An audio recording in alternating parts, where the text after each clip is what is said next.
Hey everybody, if you clicked on the video, it's probably because you're looking to install an all-in-one liquid cooling system, whether it be Corsair, NZXT, or from somebody like Deepcool, another vendor out there. If you haven't seen the videos on the channel for all-in-one install guides, I do have some NZXT, I have some Deepcool products. Now I'm jumping into Corsair. So if you have a Corsair product, whether it's one of these two, the H115i, or of course their H150i Elite Capellix, if it's not one of these, you can probably follow along if you do have Corsair. So today I'm going to be covering the entire install guide from start to finish. I'm going to show the orientation of the radiators, where I'm going to be setting up the fans, and then I'm going to show the most important part, which is connecting this to the motherboard and various hubs and connectors that you have on your PC. Now, I am going to be using this open air case here, this P3 case, because it's easier for me to show you what's going on. But I do want to let you know, if you have another case, just follow along, because I'll explain how this relates to the case that you have and the different orientations that you can do with these two coolers. But for now, we're going to jump into the unboxing, talk about what comes with these products, kind of how they differ, and then we'll dive into the install guide.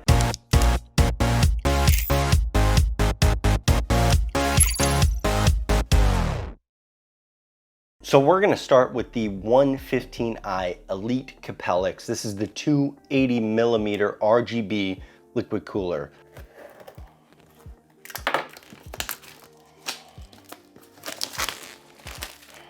So just generally looking, we get two 140mm fans. We get a couple different brackets here. I'm assuming we have Intel. We may even have TR4 for AMD, some larger bracket sizes.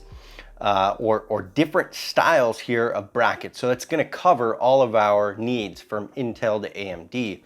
We get our 280mm radiator here, and then we have our cooler head instructions, various screws, bolts, nuts, and then what I know here, this is the kind of the commander fan hub. So this allows us to integrate into the IQ software. It does tell us the sockets that this is compatible with. So we have Intel 1150, 1151, 1155, all the way up to 2066. And then we have AMD down from AM2 all the way up to TRX4, not just TR4s. Okay, warranty guides. These are some chunky fans. Look at that. They are pretty big. That's one downside, is they may take up a lot of space in the case, but the LEDs, the RGB is on the fan itself right here. So you do get two 4-pin connectors. Since it comes with the fan hub, obviously it goes there, right? And then you do have your RGB to hub. Okay, this hose is not super long.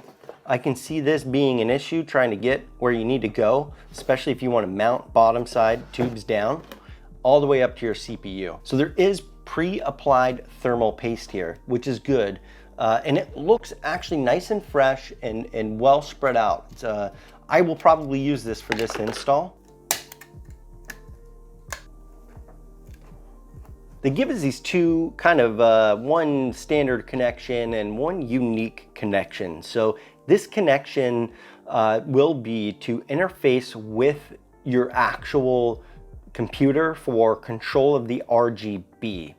And then this will be your pump power. This single connection here will power that pump for you.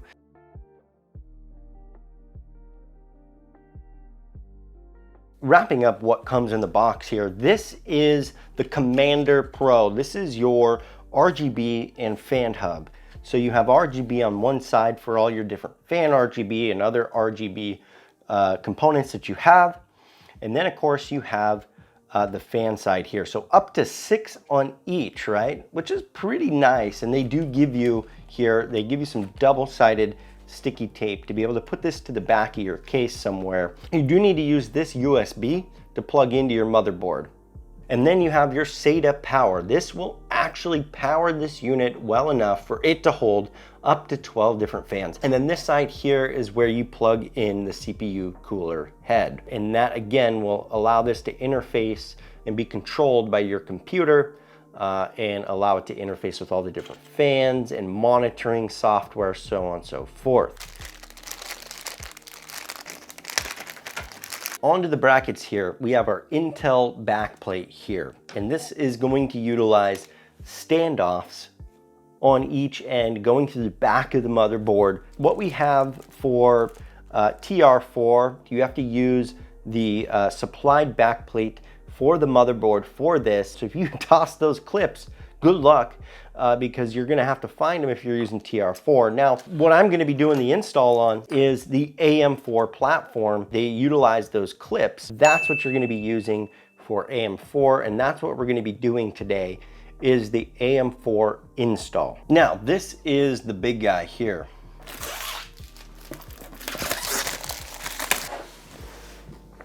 And what you see that comes with it is actually everything that comes with the smaller 115i 280mm. Just comes with an additional fan and a longer 360mm radiator. So I'll be quick over the inside here, but I do want to say something, you guys.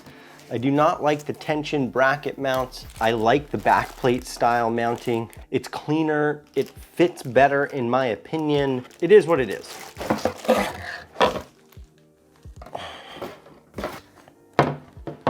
Here's what I want to point out. The radiator itself, it's fairly light. I do like the braided cable they have here. That's pretty standard these days. Couldn't tell you what's underneath it. I'm kind of poking at it to see what's underneath it, but I can't really tell. Again, the challenge that I have is if you're trying to mount this with the tubes down, it's not really gonna fit all the way up to your CPU. There's no way you're gonna get this all the way up to your CPU. See what I'm saying? But I will tell you today, I'm not gonna be using a case that supports top mounting. It's gonna be a side mount. So I have to get these tubes above where this pump is. So anyways, that's all I have to say about this. We've unboxed both of them, so let's get going.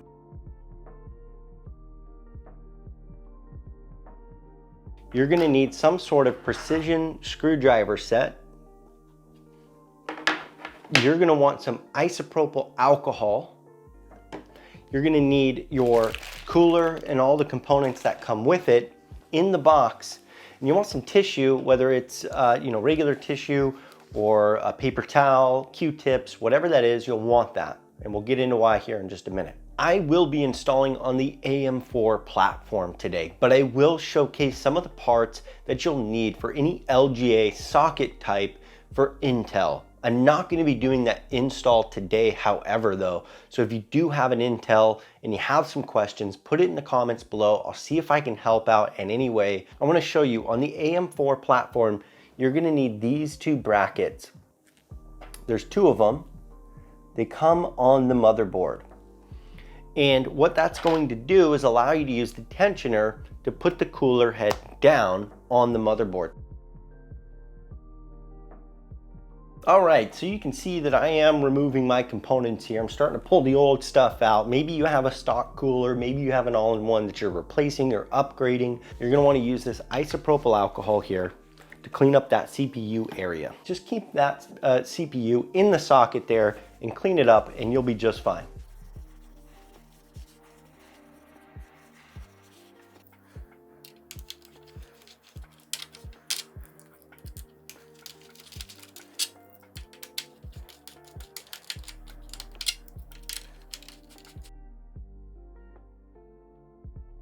So I've gotten all my old components removed from the system so I can get prepped and ready to install the new cooler. What I don't want to do is just start screwing things in and then figuring it out later. You want to plan out where your radiator is going to go, where your fans are going to go, where all that wire is going to wrap back into the actual cable management. Generally speaking, if you're front mounting right here along the case, or you have an open air like I do, and you're mounting along the side here, this tube length is not going to reach from the bottom down here all the way up to the top. It's not gonna happen. So we do have to mount with the tubes up. But something I wanna point out that, obviously has been getting a lot of attention is you wanna mount so this cooler head is actually below the tube levels. So the next part of case prep is managing and determining where all your wires are gonna go. So we have RGB wires, we have fan wires, and we want to route these properly throughout the back so we can cable manage them. So when you are mounting these guys, keep that in mind. You're gonna want the wires to run the same direction. What you don't want is the wire to be at the top here and have one looping up and over, and then one going down and under. You just don't want that. Speaking of cable management, the next step to that process is gonna be the commander fan and RGB hub. Planning out this fan hub, you wanna determine the length that you have, because this cable, this USB cable, needs to be able to reach your motherboard. That's the USB cable right there. So take it around to the back and figure out where that fits around the back of your case. But a good place for me would probably be down here. Maybe I can fit it down in here or over here, but I could change that up. I could really change that up to whatever I want it to be. Just plan it out.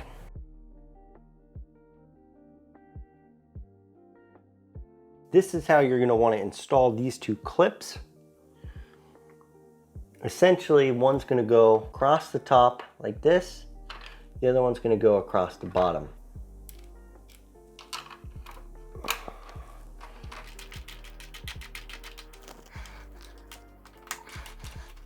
Make sure that is nice and tight. You're gonna want to get that firm because that's gonna be the post where the tensioner for the actual CPU head functions and snaps into place.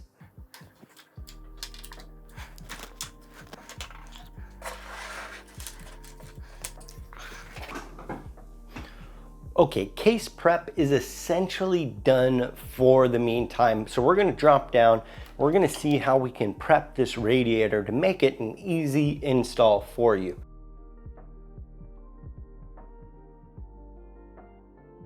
All right, depending on what bracket you're gonna need, you'll grab the appropriate bag. For Intel, obviously we have the Intel platform here. This is the back plate.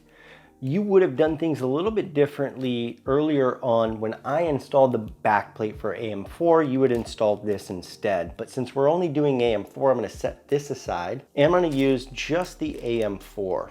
And then we have our miscellaneous screws, which we will need. We will need these guys. Because of the way that I'm mounting, this is the top and this is the front. This is the part I will see. Now, if you are installing on the front panel, this will be what's on the inside of your case. If you're installing on the top of your case, this is actually going to be pointed downward. But because we're using RGB, you want these fans to actually be facing up, just like this, right? I know for a fact that I want to route my cables that way. So I need to take a second to rotate my stuff. Maybe I'll do it like this, right? Have that come out like that. And you're gonna get long screws like this. And set all those down.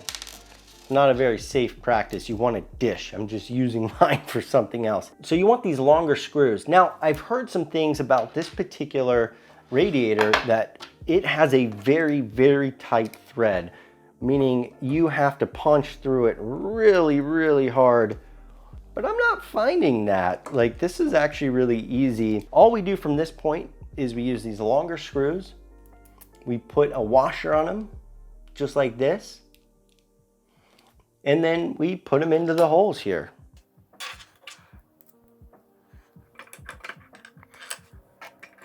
Wow.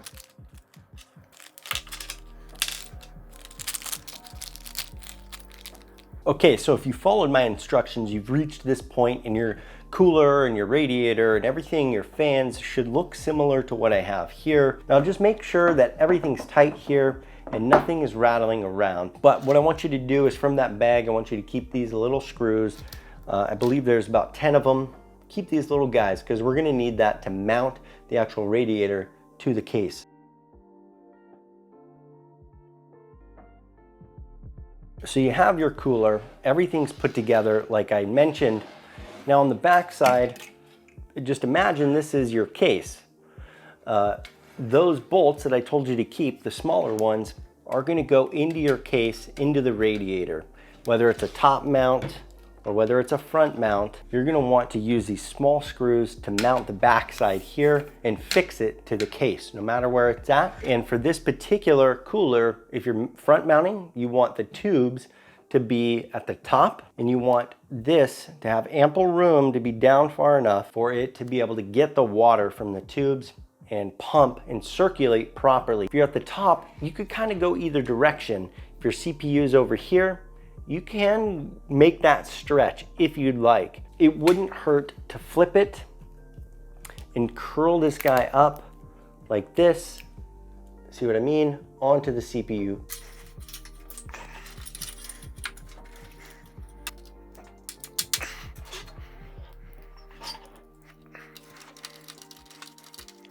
So looking pretty good, you guys. Everything was really smooth, so I saw some complaints online about the screws needing to be tightened and threaded with like some real force, and that must have been a previous all-in-one cooler because this was smooth. It was buttery smooth. Now I do want to point out that if you're doing the 280mm or the 240mm, the process is almost identical, right? You can mount it similarly the way that I have, but the one thing it does open up is it does open up the length of the tubes to be able to put these tubes on the bottom here. And I'm going to be doing some performance comparisons between this H150i Elite Capellix and the 115i Capellix. So make sure you subscribe so you can actually see when that video drops, and we can look at the comparisons together.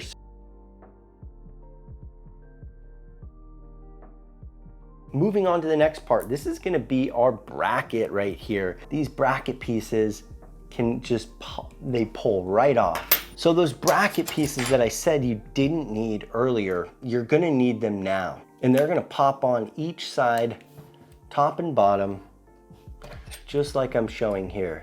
It's a pressure fit, a press fit, and it fits just like that. So you can pull the old ones out. It takes a little bit, pull them out. Put the AM4 ones in.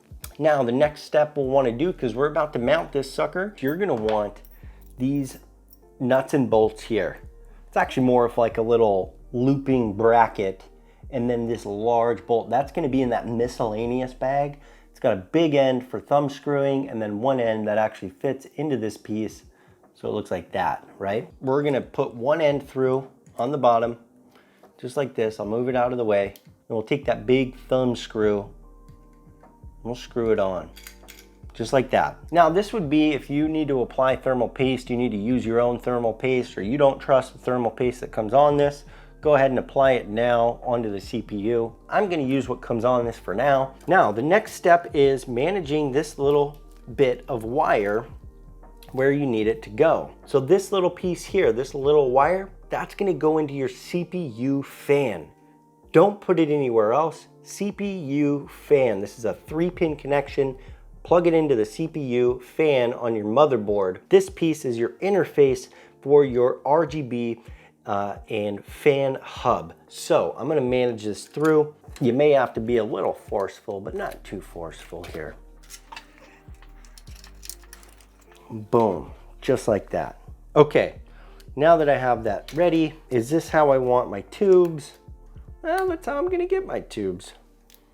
Just like that. So let's go ahead. There's notches on each end here. So that's where you're going to want this to clip to. So do one side first. Push this guy down. And that's pretty tight, you guys. I'm just going to tighten it up on each end. You can use a screwdriver if you'd like. So I would just tighten it up so you're getting a good even pressure. Do a couple turns at a time. So I'm pretty nice and tight there. I don't really want to go too much further. And then you can figure out how you're going to manage this cable. For me, I'm probably just going to tuck it up in here, just like that. So we're pretty much ready, you guys. Everything has come together nicely. Our tubes are above where the pump is. I do want to make clear on that. This is 100% okay. And it's actually more than okay. It's sufficient to make sure that this will have a long lifespan and that water circulates properly through this radiator. It's all ready to be wire managed. And the last time I did a video, you guys, you asked me for more wire management. So let's go ahead and do that. Let's flip this around and I'll show you how I'm gonna manage my wire.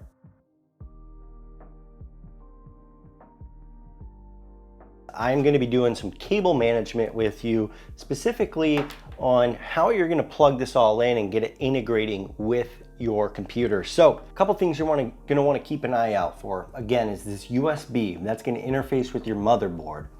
And then you want to keep an eye out for the SATA. This is going to power that fan hub and allow you to connect all your fans. So I have my SATA power right here. Plug it in and you can manage it however you'd like.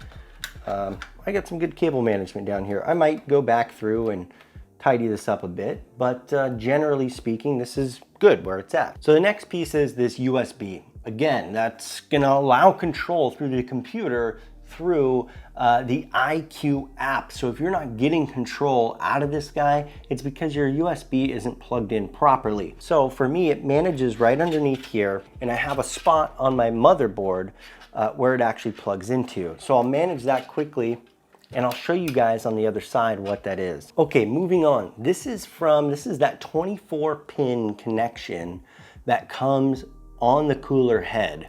This guy plugs into your actual fan hub here. The next step is gonna be all of your cables you have with the yellow tags on them. These are RGB. So you wanna separate them out cleanly. I've separated them out, right? So I have on my right side here, I have my fans, and on my left side, I have my RGB.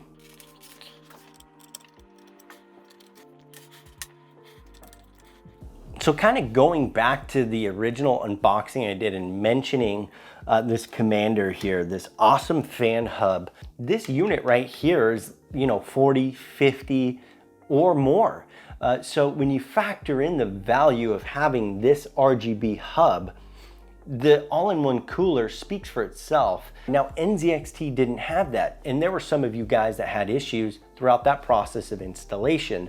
This was much easier, and it's all due to the RGB hub. And whether you buy the 240, the 280, or the 360 millimeter, they all come with this fan hub. So you can manage this all down, and that's what I'll do, and I'll flip us around. I'll show you that last piece where I put that USB cable, and then we'll fire it up. We'll see what it looks like.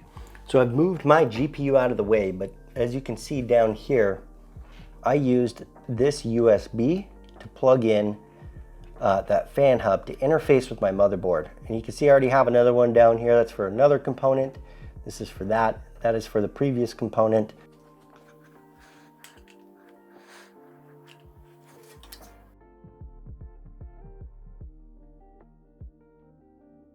So if you've made it to this part of the install and you're having issues, I want you to retrace your steps, watch this video, especially the wire management and where things are plugged in. That seems to be where most people get tripped up, is where things plug in on their motherboard. Now, you probably have a different motherboard than I do, and the pin locations will vary.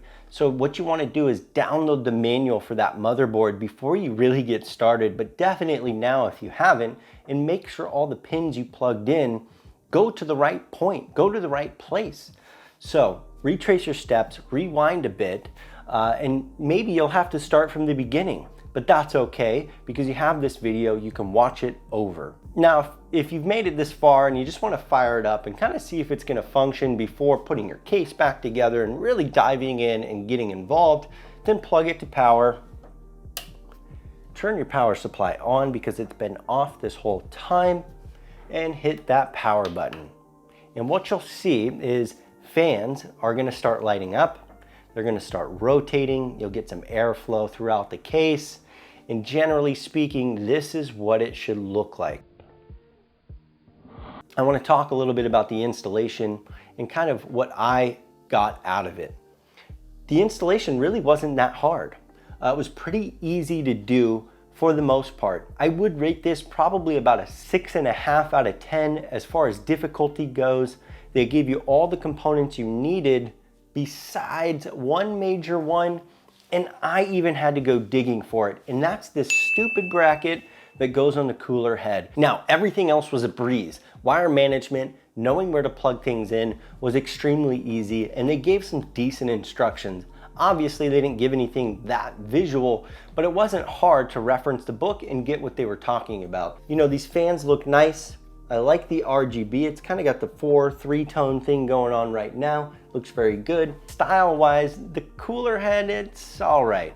It's a little outdated, but I guess that's kind of what you get when you pay $189 for a 360 mil RGB with all-in-one cooler with the fan hub. So you're asking a lot out of Corsair, and I think they've delivered a lot, but there are a few things they could update, the cooler head being one of them, and I expect there will be a next generation to follow. So to wrap up the video, you guys, if you're installing a Corsair cooler, whether it's their 240 millimeter all the way up to their 360 millimeter, this video should be helpful for you because generally speaking, they do make all of their different models very similarly. They're going to adapt and install into the computer very similarly. Now, if you're looking at a Capellix line, you can definitely follow this no matter the size that it is. But I do have other videos out on the channel. I've done some Kraken, I've done some Deep Cool, now we've done some Corsair. So check out the channel, stay subscribed so you know when we put up a new video related to all-in-one coolers, and you can be the first to check it out and see if it's a cooler you want, or maybe it's helpful to something that you're doing. The last bit I want to mention is that I am doing a comparison video against the 115 Elite Capellix and this guy here. This is the 150 Elite Capellix. So I'm going to be doing a comparison there, and I'm going to throw in the Kraken X53 just so you can guys see 240 millimeter versus 280 millimeter versus 360 millimeter and see what the value is for you. So stay subscribed, like the channel, you guys. I appreciate you for watching. I hope the video was helpful. Comment down below with questions. I know there's going to be plenty. We can solve this. All right, you guys, until the next time, I'll catch you in the next video.